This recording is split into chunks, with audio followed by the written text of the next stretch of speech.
Most killers try to hide what they've done. This one filmed it and mailed the body parts across the country. One foot showed up at a political office, another at an elementary school, and the torso left rotting in a suitcase behind an apartment building. This wasn't just a murder, it was a message. On a quiet Tuesday morning, a receptionist at the Conservative Party headquarters in Ottawa opened a large stained package. Inside was a human foot. Blood soaked the bottom of the box. The foot was decaying, wrapped in garbage bags. No note, no explanation. Within hours, police intercepted a second package. This one addressed to the Liberal Party. Inside, a severed hand. And as officers scrambled to figure out who the victim was, almost 100 miles away, a janitor in Montreal opened a suitcase behind an apartment building. Inside was the torso. At first, no one knew who the victim was. No ID, no wallet, just severed body parts scattered across cities. But police noticed a key detail, a tattoo on the torso. A black and red heart with the name Lin underneath. They cross-referenced it with missing persons reports.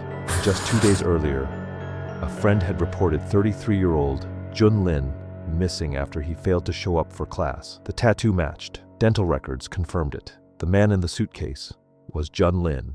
Who was this Jun Lin? Before the headlines, before the horror, Jun Lin was just a quiet man trying to build a life far from home. He was 33 years old, a computer engineering student from Wuhan, China, studying at Concordia University in Montreal. Friends described him as gentle, polite, and hardworking, the kind of person who rarely made waves, but always showed up when it mattered. He moved to Canada for a better future, chasing opportunity just like millions of others. But instead of finding that dream, Jun Lin met something else entirely. May 24th, 2012. To most people, it was just another Thursday, but for Jun Lin, it would be his last day alive. The hours passed like normal. School, home, a few texts. But behind that routine, something was already in motion. Here's what we know about his final day in the morning. He attended classes at Concordia University as usual. Later in the afternoon, he spent time alone in his apartment, texted with friends. Evening, around 8 to 9 p.m., seen on surveillance footage entering an apartment building in Montreal. Later that night, he was never seen again. The next day, Jun Lin stopped responding to messages. He didn't show up to school. Friends began to worry. May 25th to 27th, he was officially reported missing. May 29th, his dismembered body parts began to surface. When officers traced the torso back to the suitcase in Montreal, they started searching the surrounding area. Blood led them to a nearby apartment unit. Trash bags, soaked towels, and a foul smell were coming from inside. Neighbors had heard strange noises a few nights earlier, something like a power saw buzzing late into the night. Inside the unit, police found a mattress covered in blood, red stains on the floor, a fridge emptied out, and a kitchen full of cleaning supplies, like someone had tried to erase everything, but failed. The apartment was rented under a fake name, and the tenant, he was already gone. The man behind the door, the apartment was leased under the name Trammell Hudson, a fake identity, but the photo ID used to rent it, it belonged to someone else entirely, a man who had already been flagged by animal rights groups, a man who'd posted disturbing videos online for years, a man obsessed with attention and willing to do anything to get it. The apartment was nearly spotless, wiped down, scrubbed, staged. But no matter how much someone tried to clean, the blood had already seeped into the floorboards, and with it, a trail police couldn't ignore. The lease name was fake, but the documents used to rent the unit. Those led police straight to someone they'd seen before.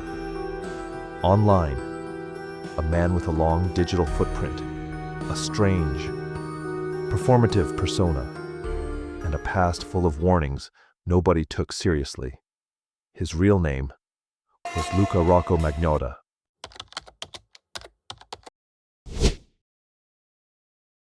Luka was born Eric Newman in 1982 in Ontario, Canada. By his 20s, he had already begun reshaping his identity, changing his name, altering his face, chasing internet fame under dozens of aliases. He worked as a model, a porn actor, and a self-styled influencer. But beneath the surface, there were darker patterns. Videos began surfacing online. Videos of cats being tortured. Uploaded anonymously, but users started pointing fingers.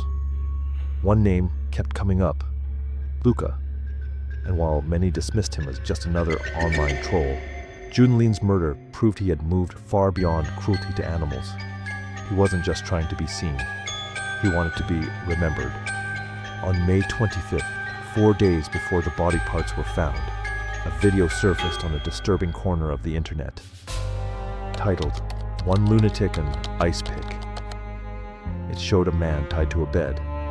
Another man stood over him, calmly holding a weapon. What followed was murder, filmed in detail, dismemberment, depravity, and it was all posted like content for views. At first, many thought it was fake, a horror short, but it wasn't. Before the murder, before the suitcase, before the name Luka Magnotta made headlines, there were the kittens. 2 years before Jun Lin's death, disturbing videos began appearing online. In one, a man placed 2 kittens inside a vacuum-sealed bag. In another, he drowned a cat in a bathtub. Each video was worse than the last, and each one was met with silence from law enforcement. But not everyone stayed silent. A group of strangers, coders, animal lovers, and armchair detectives formed a Facebook group. Their goal? To find the man in the videos. They watched every frame, zoomed in on blankets, cigarette brands, even the pattern on the walls. Someone found the vacuum cleaner model and traced it to North America. Another member isolated the sound of a train in the background and matched it to transit lines in Toronto. They started connecting the dots, the usernames, the fake profiles.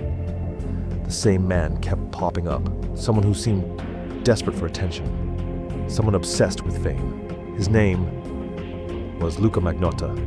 They tried to warn the police, sent reports, emails, messages, but no one took them seriously. They were just internet people. But they were right. Because when one lunatic, one ice pick hit the web, they recognized him instantly. By the time police confirmed the identity of the killer, he was already gone. Luka Magnotta had fled Canada the same day the murder video went live, boarding a flight from Montreal to Paris under a fake name. When investigators searched his apartment, they found blood-soaked towels, trash bags filled with human remains, and a mattress destroyed by a power saw. But Luka had cleaned up enough to stall the investigation, just long enough to disappear. With help from Interpol, an international arrest warrant was issued for murder, committing an indignity to a human body, and distributing obscene material. Meanwhile, Luka moved through France using cash. He booked hotels under false identities, took trains across Europe, and kept logging into internet cafes just to read news articles about himself. The world was watching now, exactly how he wanted it. Back in Canada, Jun Lin's family arrived from China, heartbroken, silent. They had no idea their son's death had been turned into content, consumed and shared by millions. And Luka, he was still out there, watching it all unfold. June 4th, 2012. Berlin, Germany. It had been 11 days since Luka Magnotta fled Canada. 11 days of airports, hotels, and slipping through cities across Europe.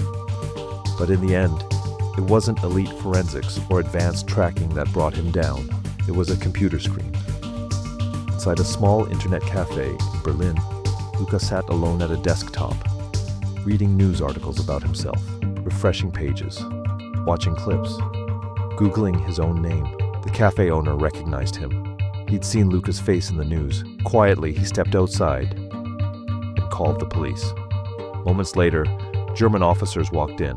Luka barely looked up. He didn't run. He didn't resist. In his backpack were several fake IDs and a stack of news clippings about the manhunt. He had been tracking himself the entire time.